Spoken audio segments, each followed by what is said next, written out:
intentionally. I am Mindy, and I am living intentionally. So, hypothetically, if one has to insert a phallic object into their hoo-ha to dump their load, should they? Is that medically recommended? Because I think that's the solution, and that's really weird because I've never had a phallic object thing. A sex toy, okay? I've never had a sex toy. I've had like massagers that I've used for external stimulation, but not a sex toy.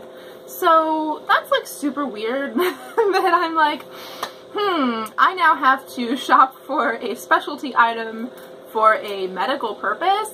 Like, maybe I shouldn't do that, because I'm like, the thing is, I'm thinking like, what if I do that and then like that's the only way I can do it? But what's happening is I'm experiencing constipation, not because I'm not getting enough fiber, much to my doctor's chagrin, or that I'm having dry, compacted stool. What's happening is there's like a bulge, like it collects in like a pocket that is actually like in my vaginal opening, and it closes off my vaginal opening, and if I manually or digitally, I think medically they say digitally,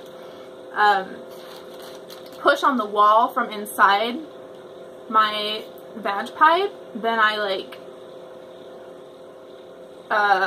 make that concave holding the poo convex, and it like empties like pretty regularly.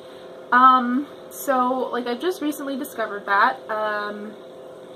I believe that this is called rectocele. I don't know about that pronunciation because this is not something my doctor told me about. I googled and was like, rectocele. Okay, seems like I have that. And I went to my primary care physician and I said, rectocele, I think I have that, and these are the reasons why. And she like legit did not listen to anything that I said after I think I have rectocele, because all that she said when I was done talking was, you can't have that because you haven't given birth. I have not given birth. That is true. I have, however, passed stools from opioid-induced constipation, from eating a poor diet. Before my endometriosis was like managed via monitoring my food and regulating my hormones, I had horrendous constipation and bowel movements every period. It was seriously like so much more like giving birth than probably giving birth is. Like seriously, like women who have given birth have been with me when I'm in my period pain, and they're like, my childbirth was not this bad. I am so sorry for you. But yeah, so like she just doesn't know stuff, and that's not ideal, obviously, not ideal. But you can Google and like find out that you can get rectocele even if you're not a person who has given birth to a child, because it can happen if you're like super constipated. And if you think about that, that kind of makes sense, because like when you're giving birth, you're like pushing like everything out, and like, oh my god, they talk about it, you like poop all over everything and like in front of people, and like you rip open, and it's like, oh my god, like yeah, obviously damage can occur then, but like, hey, maybe also just like pushing could make that wall stretch out. It like seems pretty reasonable to assume, right? But yeah, she dismissed me that first time, but I just saw her last Monday or Tuesday, I don't know, sometime last week. Everything happened just the other day to me. That's how life works. Everything happened just the other day, I swear. I told her that I'm still having problems. She was like, are you taking fiber? And I said, I don't think fiber's the issue. Like, I can like reach in my butt and like it squishes like clay, and I can shape it into the shape that's gonna come out, but it's like making a boulder in a pocket. And I don't know, for whatever, she was in like a really good mood. It was a really great visit, and she was like, okay, and I like legit said I want to be referred to a gastroenterologist and possibly have a colonoscopy, and she totally referred me to a gastroenterologist. She said that like there was a good one and it's covered by my insurance, and then I also talked about the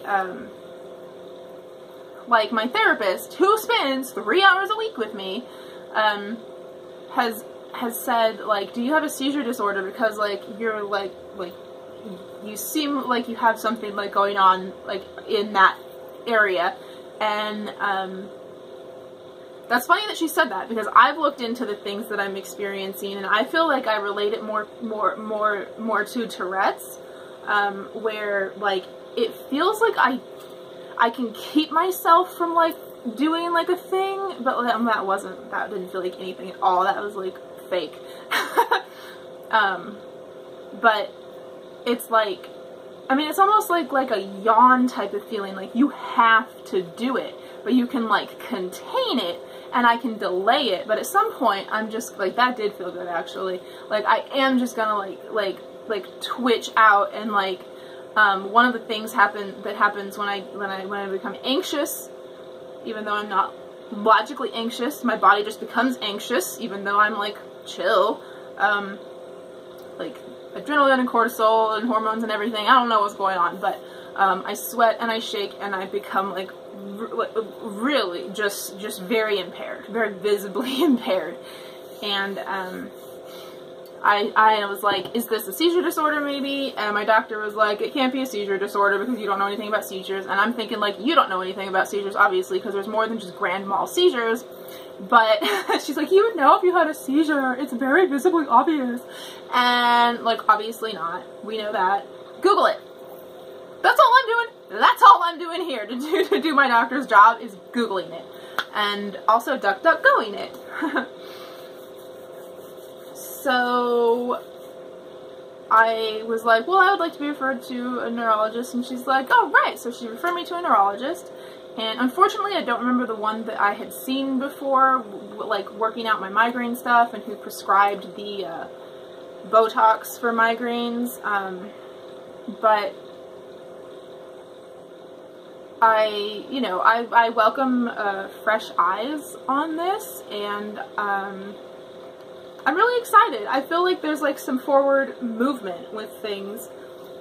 Let's see, I just learned about something last night, because I was looking up like my ankle hurts, but only when it's at rest. So like at night, when it's not pushing against the floor, or I don't have my knees tinted, so it's not like on the floor or against the footrest or anything.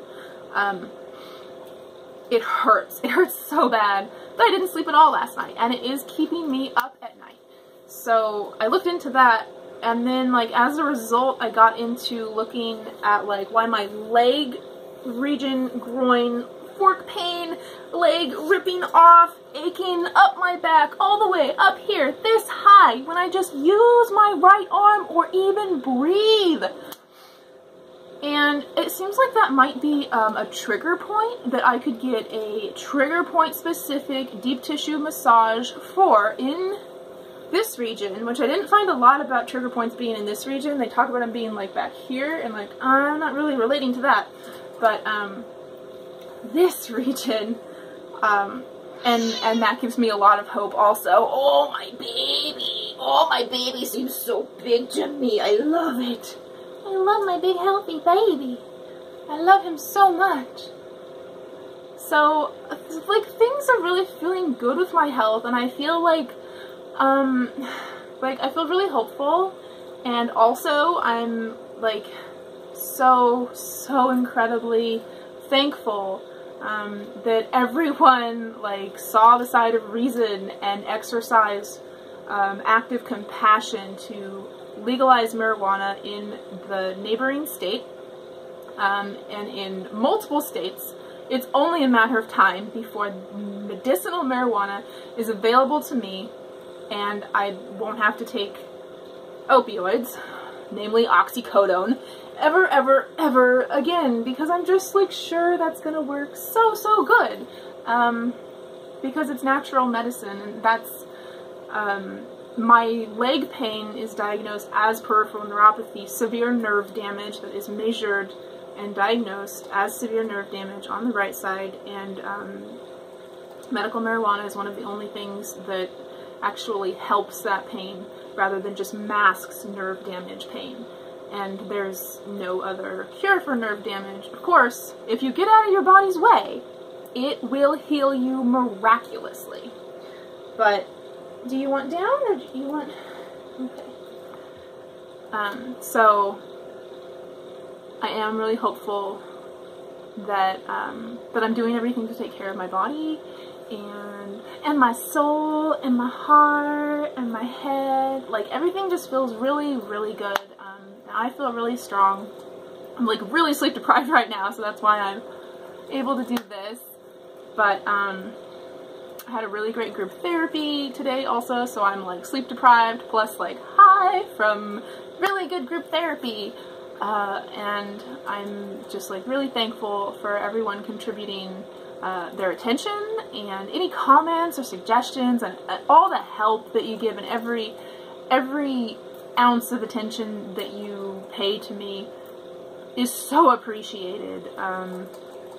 As you may or may not know, I believe that the true currency of reality is attention. And that whether you hate it or love it, you are paying it the same amount of attention. So whether you hate me or love me, thank you for tuning in. And if you like this hashtag chronic invisible illness, chronic pain, chronic Lyme disease, gastrointestinal distress video, then there's more where that came from if you follow me. I'm on Instagram, Scatterbrat. That is like all of the best stuff, all of the happiness. It is like the highest vibes. And my Facebook is also open, Mindy Lee. And yeah, of course, if you dig my vibe, subscribe and like, comment with your experiences if you have Rectocele or know about that or anything. If you know anything about dildos, I need dildo information now. So, thank you so much. And what's left? It's just love and light. Bye.